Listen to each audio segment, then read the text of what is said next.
Good morning, everybody. Wow, what a crowd, what a crowd. Mr. Vice President, we're so happy to have you here this morning. This is obviously the highlight of our Munich Security Conference meeting in Washington, D.C. I hope not, but... It is the highlight. It's really a great honor to welcome you here this morning. Actually, for those of you who have not been regular participants in Munich, this is the third time already that the Vice President is participating in a Munich Security Conference event. When you came to Munich last February, your speech kicked off a pretty controversial debate about fundamental values, unlike anything we have ever had at the Munich Security Conference. And actually, we published a brochure, a copy of which you'll have on the way out, about the speech and the reactions to it from around the world. This intense debate about how fundamental values, how the freedom of speech, the rule of law should be interpreted and applied continues to this day.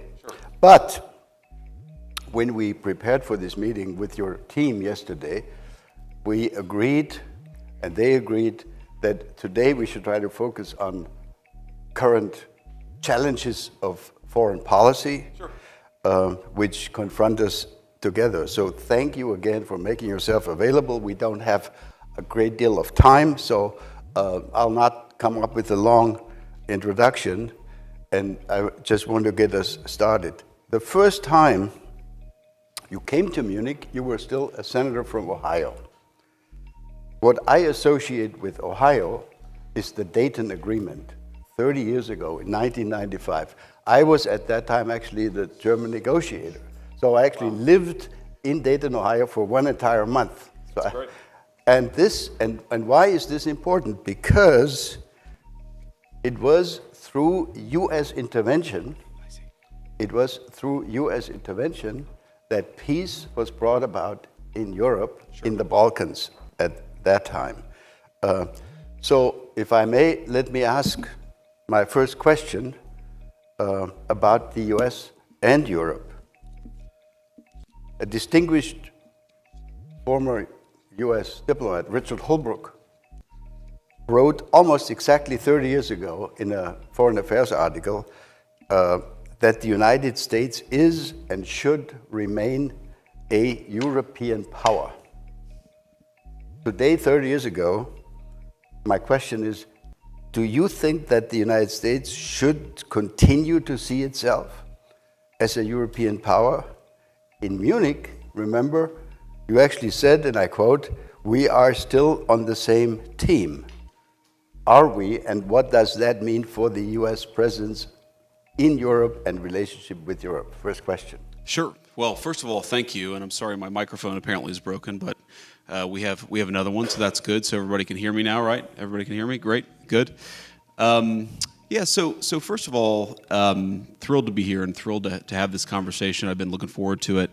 And yeah, I do still very much think that the United States and Europe are on the same team. And I think that this is, sometimes I've been criticized as a hyper-realist, right? I think of foreign policy purely in terms of transactional values. What does the America get out of it? What do the rest of the world get out of it? And try to focus so purely on the transactional value of it that we ignore sometimes the humanitarian or the moral side of it. And I think at least with Europe, that's actually not a full encapsulation of my views, because I think that European civilization and American civilization, European culture and American culture are very much linked. And they're always going to be linked. And I think it's completely ridiculous to think that you're ever going to be able to drive a firm wedge between the United States and Europe. Now, that doesn't mean we're not going to have disagreements. And of course, you brought up the speech earlier. It doesn't mean that Europeans won't criticize the United States or the United States won't criticize Europe. But I do think fundamentally we have to be, and we are, on the same civilizational team. And I think obviously there's a big question about what that means in the 21st century. I think, obviously the president and I believe that it means a little bit more European burden sharing on the defense side. I think that it means that all of us, frankly, on both sides of the Atlantic have gotten a little bit too comfortable with the security posture of the last 20 years, and that, frankly, that security posture is not adequate to meet the challenges of the next 20 years. So there are a lot of ways in which this alliance will evolve and change, in the same way that the alliance evolved and changed from 1945 to 1975 and from 1975 to 2005. I do think that we're in one of these phases where we're going to have to rethink a lot of big questions, but I do think that we should rethink those big questions together. That is a fundamental belief of both me and the president. And you mentioned this is my third time speaking with the Munich Security Conference group. Obviously, the first couple of times were in Munich, and I always remember very fondly, of course, that the very first time it was as a United States Senator representing Ohio, and I'm glad you got to spend a month in Dayton. I love Dayton. It's kind of the closest big city, if you can call it a big city, to where I grew up. But on that first panel, I was on that panel, and also David Lammy, right, who at the time was a lowly member in opposition, and of course now is the great Foreign Secretary of the United Kingdom, and he and I have become good friends. So I still think that this European alliance is very important, but I think that for it to be important and for us to be real friends with each other, and I think that we are very much real friends, we've got to talk about the big questions, and I know that's an important part of what this entire group does, so I'm glad to be here. Great, thank you so much. And I think the message has arrived in Europe that we need to carry a significantly larger share of the burden. As you know, we are all trying to spend more. Some are spending really a lot more. Others are lagging behind a little bit, but we're moving in the right direction, I think. Let me turn to a really concrete, urgent issue, Ukraine. The Trump administration, from what we have seen in the media, etc., seems to agree with most of us in Europe that, unfortunately, Russia does not seem to be really willing to end this military confrontation. If that's the assessment, if that's our collective assessment, could you talk a little bit about U.S. strategy going forward? We all want this war to end, and let me say as a very personal comment, I think the Trump administration did the right thing by starting this process of talking to the Ukrainians, talking to the Russians, but the Russians seem not to be interested in the kind of quote-unquote deal that could be offered to them. So talk to us a little bit about how you see the next steps. Yeah, so let me say a couple of things about this. First of all, I appreciate your kind words about the administration. Obviously, I think it was the right thing to do for us to start the process of negotiation. I think for too long, the Russians, the Ukrainians have been fighting. Obviously, there's been a lot of people dying on both sides. There's been a lot of innocent loss of life. And our view is it's absurd that you've had this war go on for so long, and the two sides aren't even talking constructively about what would be necessary for them to end the conflict. And I think that one of the things that President Trump has always been very good at, and he's gotten a lot of criticism, unfair criticism in my view, from both the American and some of the European press, is what I would call a strategic realism or a strategic insight. In other words, you don't have to agree with the Russian justification for the war, and certainly both the president and I have criticized the full-scale invasion, but you have to try to understand where the other side is coming from to end the conflict. And I think that's what President Trump has been very deliberate about, is actually forcing the Russians to say, here is what we would like in order to end the conflict. And again, you don't have to agree with it. You can think that the request is too significant, and certainly the first peace offer that the Russians put on the table, our reaction to it was, you're asking for too much, but this is how negotiations unfold. And I wouldn't say, I'm not yet that pessimistic on this, I wouldn't say that the Russians are uninterested in bringing this thing to a resolution. What I would say is right now, the Russians are asking for a certain set of requirements, a certain set of concessions in order to end the conflict. We think they're asking for too much, okay? And then obviously, the Ukrainians matter a lot. They're the other side. They're the other party, at least to the direct conflict. And we have to ask, what is the Ukrainian? What do they need in order to bring this conflict to a successful completion? And we're going to continue to have that conversation. Now, what the president has said is that he will walk away if he thinks he's not making progress. And I think that, about once every 4 or 5 weeks, you will hear some American official or sometimes multiple American officials say, this is a week where we need to make another step. And in particular, the step that we would like to make right now is we would like both the Russians and the Ukrainians to actually agree on some basic guidelines for sitting down and talking to one another. Obviously, the United States is happy to participate in those conversations, but it's very important for the Russians and the Ukrainians to start talking to one another. We think that is the next big step that we would like to take. And why does that matter? The reason it matters is because, again, I mentioned the Russians, but also the Ukrainians have also been sort of, they've put a piece of paper in our hands that says this is what we would need in order to bring this conflict to a successful resolution from our perspective. And there's a big gulf, predictably, between where the Russians and the Ukrainians are, and we think the next step in the negotiation is to try to close that gulf. We think it's probably impossible for us to mediate this entirely without at least some direct negotiation between the two, and so that's what we focused on. But I'm not yet a pessimist on this. I mean, obviously, you know, the Russians and the Ukrainians are not there yet because the fighting is still going on. You know, the Ukrainians have said they would agree to a ceasefire, a 30-day ceasefire. We appreciate that. What the Russians have said, again, you don't have to disagree with it, but it's important to understand where the other side is coming from. What the Russians have said is a 30-day ceasefire is not in our strategic interest. So we've tried to move beyond the obsession with the 30-day ceasefire and more on the what would the long-term settlement look like, and we've tried to consistently advance the ball. One final point I'd make about this, I think it probably wouldn't surprise anybody in the room, but there are a lot of people watching who are not in the room, is a frustration that we've had, frankly with both sides, is that they hate each other so much that if you have an hour conversation with either side, the first 30 minutes are just them complaining about some historical grievance from 4 years ago or 5 years ago or 10 years ago. Look, I understand it. I understand that people don't fight wars against each other without a lot of grievance and a lot of problem, but we're trying to, as much as we can, play a constructive role in advancing the peace conversation forward. And what I'll say, just to echo something that President Trump has said many times, but I think it bears repeating, is our strong view is that the continuation of this conflict is bad for us, it's bad for Europe, it's bad for Russia, and it's bad for Ukraine. We think that if cool heads prevail here, we can bring this thing to a durable peace that will be economically beneficial for both the Ukrainians and the Russians, and most importantly, will stop the end of the destruction of human lives. I think people underappreciate this about our president here in the United States is he has a genuine humanitarian impulse about this. He hates innocent people losing their lives. He hates even soldiers losing their lives in unnecessary conflicts. He just wants the killing to stop, and that will continue to be America's policy. But obviously, as all of you have seen, we'll navigate that policy and react as the parties bring their grievances to us. Great, thank you very much. If I can just offer 2 footnotes to that. I think for us, Europeans living as neighbors of Ukraine and, if you wish, also as neighbors of Russia, we have begun to understand that what we're looking at here is not just the defensive war by Ukraine against the Russian aggression.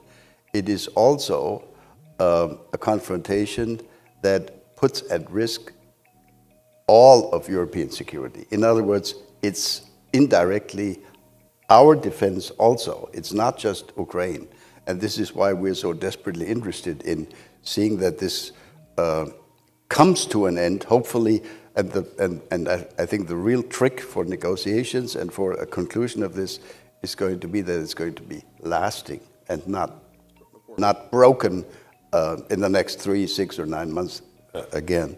Let me, Mr. Vice President, since we have so little time, there are so many issues. If you allow, let me turn to another issue, China. That's a key, as we understand, a key challenge for the United States, for your foreign policy. It's also of tremendous interest for us in Europe. So the United States has defined China as the key strategic challenge going forward for coming probably many years. This has also been the justification, the reasoning when American staff members of yours tell us the United States must be much more present in Asia and will therefore need to reduce their presence, their strength, etc., in Europe. But now there are some signals in the media that the United States government, that the White House might actually be interested in a strategic deal with China, maybe even including on Taiwan. Could you talk a little bit about the China strategy of the Trump administration? Yeah, so I haven't seen those reports that you mentioned, a strategic deal on Taiwan, so I wouldn't speak to that. I certainly would say that there has been no conversation between our governments about a strategic deal on that particular question. What we have talked about, of course, is that we cannot absorb the producer surplus of the entire world. That has been the role of the American economy for the past 30 years, in some cases vis-a-vis Europe. And by the way, we don't blame, for example, the Germans for pursuing a policy that makes their exporters strong. We just wish that American leadership had pursued a policy that made our exporters strong, because now we find ourselves in a very precarious place. When I say we, I mean the entire West. I mean the NATO alliance. I mean the United States and Europe, which is that we become, in a world of hyper-complicated, hyper-globalized supply chains, we find ourselves more and more reliant on countries that may not have our best interests at heart. And even if they're halfway decent trading partners, it's still a little bit risky to put all of your eggs in one proverbial basket economically. And what the president has said is we must rebalance the global economy vis-a-vis China. We cannot absorb hundreds of billions of dollars, close to $1 trillion per year in annual surplus, most of it coming from the People's Republic of China. And what that's going to mean in the rebalancing is that we think that the PRC is going to have to, frankly, let their own population consume a little bit more. They've held consumption levels down in order to increase these massive exports. It means that American manufacturers are going to have to be treated more fairly in some of these global trade deals. It means we're going to have to cut some new trade deals with some of our friends in Europe, but also with some of our more adversarial nations. But that also, we have to be careful here, because while we want to rebalance global trade, and that has certainly been the explicit goal of our policy, we also want to make sure that we do this in the right way. And yes, you've seen media reports that the Chinese reached out to the United States. Of course, we're going to sit down and talk to them. I'm not going to divulge too many details or prejudge the negotiations, but we want to rebalance trade in the interests of American workers, in the interests of American manufacturers. That is our policy. We think that we can do that while preserving at least an open dialogue with the PRC and with a lot of other nations all over the world. But that doesn't mean the old way of doing business is going to be stable or that it's going to persist. It simply cannot. It was not sustainable 10 years ago. It was certainly not sustainable 4 years ago, and we're very, very committed to changing it. But we're open to having conversations with both, again, our friends and more adversarial nations about what that rebalancing ultimately looks like. And people have to remember, Liberation Day, which was where the president announced this fundamental change, I think, in the global trading system, that was almost exactly 30 days ago. So we are in the early innings of a very significant shift. I think that shift is going to really inure to the benefit of both the United States, but also of Europe. But it's fundamentally, it has to happen, and it's going to happen under President Trump's leadership. All right. I think it's great if there are beginning discussions between you and the Chinese. Could you expand a little more on what would your expectations be for an EU-US successful discussion of these trade issues? Is there any message that we can take home to our friends in Brussels? Because that's also, from our point of view, obviously a very urgent issue. Yeah, so to put it very simply, and we've obviously had great conversations with a lot of our European friends at the very senior levels between the president and heads of state, between me and officials in European governments, but also with trade representatives and also the very nitty-gritty technical details of a trade agreement. So these conversations are ongoing. But I'll throw a few general principles out there. I think the first is that, again, America wants its exporters and by implication its workers to be treated much more fairly. We want American markets, in the same way that American markets have been open to a lot of European goods, we'd like a lot of European markets to be open to American goods. Now there's an agriculture component to that, there's a value-added manufacturing component to that. We think that we have, in both the software but also the more harder technology side, we have some great defense technology firms where, on the one hand, we have our European friends saying we want to actually build up our defense, we want to do more burden sharing, but on the other hand, it seems like some of our European friends are less open for business if the people selling software and hardware are American firms. Well, we think that's inconsistent. We think that we have some of the best military hardware and software in the world, and we think part of being good allies is, yes, we obviously want the Europeans to take a bigger role in the continental defense, but we also think that there are a lot of great American companies that they can work with. And so, again, this doesn't have to be a zero-sum dynamic. This can be a very synergistic relationship, but the fundamental principle is we think that most nations in the world have been way too hard on American exporters and American firms. We want to make the entire world a little bit more open to the products built by American workers. We're obviously biased. We think that they're the best in the world, and we think that we can have a much better trading relationship with a lot of our European friends if they just drop some of those both tariff but also non-tariff trade barriers. There are regulatory barriers. There are sometimes you have an official at the Ministry of Defense completely disconnected, as far as we can tell, from an actual law or regulation who will just say, we're not buying American products. Right. Sometimes you have officials in Europe who will say, well, we're going to penalize American technology firms in a way that we would never penalize European technology firms. We just want a little bit more fairness, or to use the president's favorite word, reciprocity. And again, with Europe, we think that's a very, very easy conversation to have. We hope our European friends agree. Great. I get signs from my friend here that we're quickly running out of time. Well, I'm having fun. Okay. And we can take a few more questions. Okay, great, wonderful. My team over there is very nervous. You guys can't see them behind, but we'll be brief. Please. So thank you very much.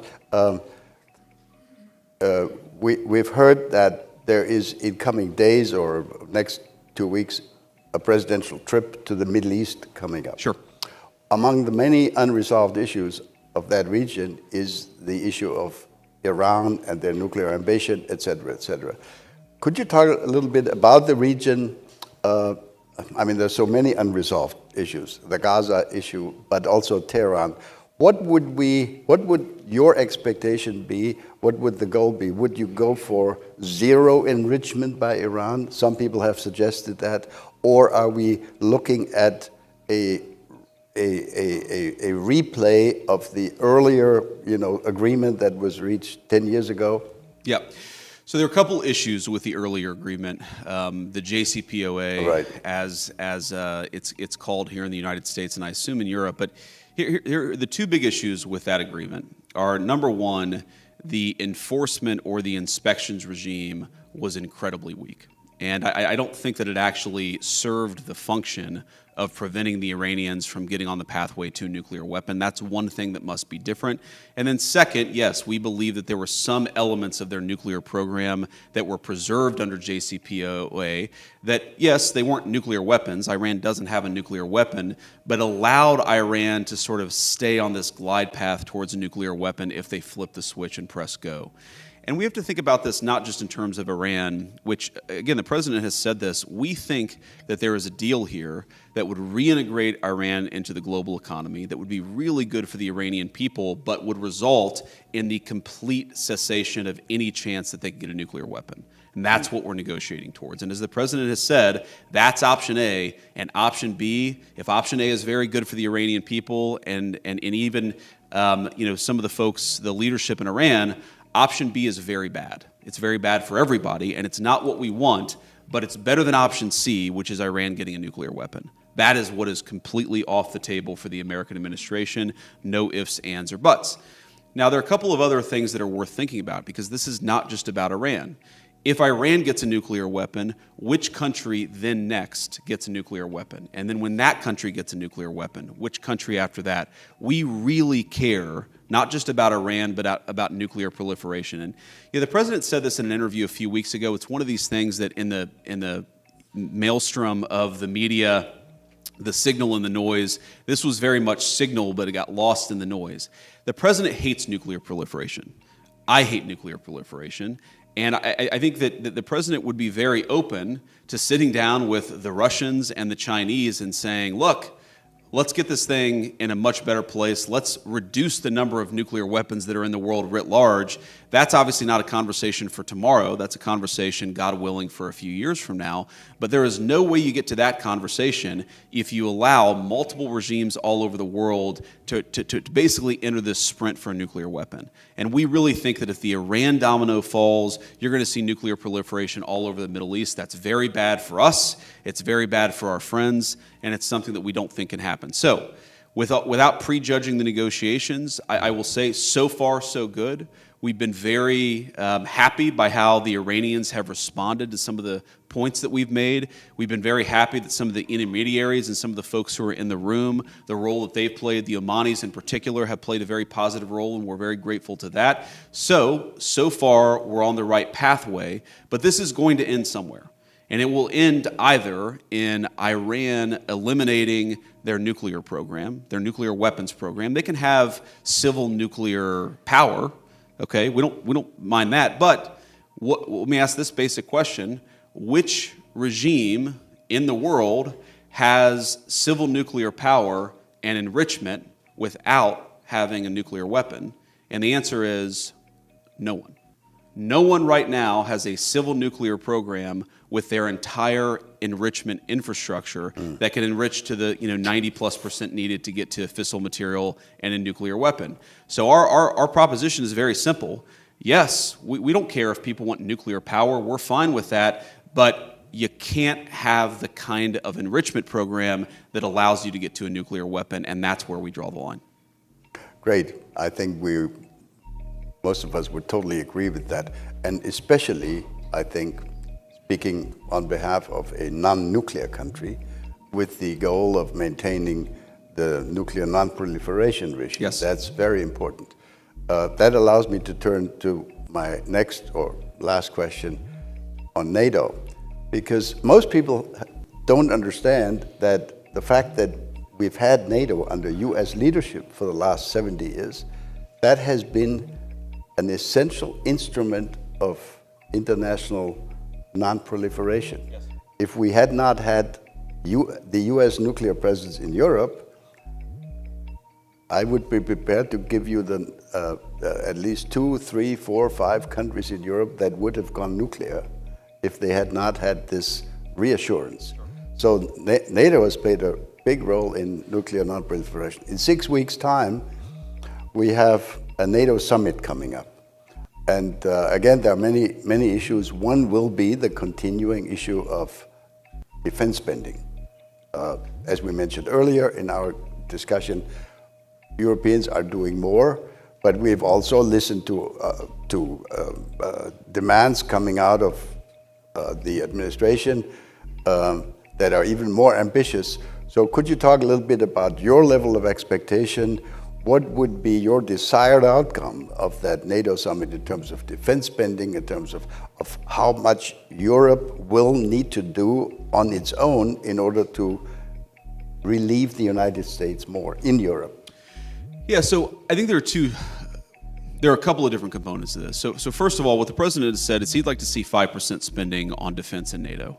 And he thinks that that is consistent with what our European friends are telling us about how much they fear some of the threats in the world. And, given, unfortunately, that a lot of European militaries have not kept pace over the past few decades, there's a bit of catching up to do. And so that is the goal that the president has set. Obviously, the European countries are going to make their own determinations, but that's what we think is a reasonable goal. But it's really not just about the spend itself. It's also how the money is spent. And it's, again, there's this fear that we have when we look at some of our European friends, and I made this point at the first Munich security conference I ever went to, that when I looked at Germany 10, 15, 20 years ago, one of the things that the Germans were very good about is that they had kept the industrial strength of their economy consistent with the first world standard of living. But now what we see in Europe is a lot of our European friends are deindustrializing at the very moment where we're all seeing the hard power underpinning, or the economic underpinning of real hard power requires very strong and powerful industry. And so it's not just spending money, as important as that is, it's making sure that the same economic engine that powered first world living standards is actually geared towards producing, God forbid, weapons of war if those weapons of war are ever necessary. And so I think there's both an economic component to this that's completely divorced from the spending levels, and then of course there's the spending levels too. But we really want and we really care about Europe being self-sufficient. I gave an interview a couple of weeks ago where I actually tried to make the point that yes, we're going to have disagreements with Europe, and Europe will have disagreements with us. Sometimes, I would hearken back to 2003 United States policy in the Middle East. I frankly wish we had listened to our European friends. But I think this is an area where we're fundamentally right, and I think it's gratifying to see so many of our European friends recognize that and recognize that Europe does really have to play a bigger role in continental defense. I think we're all aligned on it. It's just a question of getting there, and most importantly, getting there quickly. There is a glimmer of hope in our country, in Germany. As I'm sure you've seen, we've eliminated the so-called debt brake. Yes. When it comes to defense spending. So there is now the opportunity for the incoming new government in Germany to spend significantly more. In other words, I think we're in good shape in terms of responding to what you have just said. Ladies and gentlemen, that brings us to the end of this wonderful discussion. I'm really grateful to you that you allowed this to be a Q&A session. Sure. We could continue this, I'm sure, for the rest of the morning, but I know you have other things coming up. May I simply conclude by saying that we hope very much, my team and I, that you will be willing and prepared to continue this young tradition that the United States at major Munich Security Conference events will be represented at your level. You are not the first Vice President of the United States who has come to the Munich Security Conference, but we are extremely grateful that you came in your new position. Please come again to Munich next year. Thank you very much, Mr. Vice President. Thank you.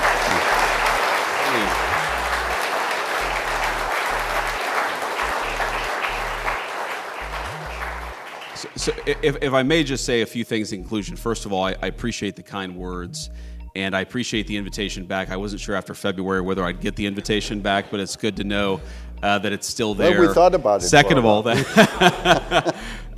of all, since you brought up Germany, I wanted to, of course, from the President, issue our congratulations to Chancellor Merz. And I know that we'll have a conversation with him in the next couple of days, but we're looking forward to it. And the final point that I'd make is not to rehash what's in that document, but one of the things that I said in that speech that didn't get as much airplay, but I thought was just as important, is that everything that I said there applied as much to the previous American administration as it did any government in Europe. Oh. And I think that I mean this from the heart and as a friend, that there is a trade-off between policing the bounds of democratic speech and debate and losing the trust of our people. Every single country, and we're all going to draw the lines a little bit differently, every single country says there are things that are outside the realm of political debate. I understand that, I accept that, and I'm fine if one country is going to draw those lines a little bit differently than the United States. But I think all of us, including especially the United States, we have to be careful that we don't draw the lines in such a way that we actually undermine the very democratic legitimacy upon which all of our civilization rests. And I think that is fundamentally the point here. It's not Europe bad, America good. It's that I think that both Europe and the United States, we got a little bit off track, and I'd encourage us all to get back on track together. We're certainly willing and able to participate in that work, and I think all of you all too. Thank you. God bless you.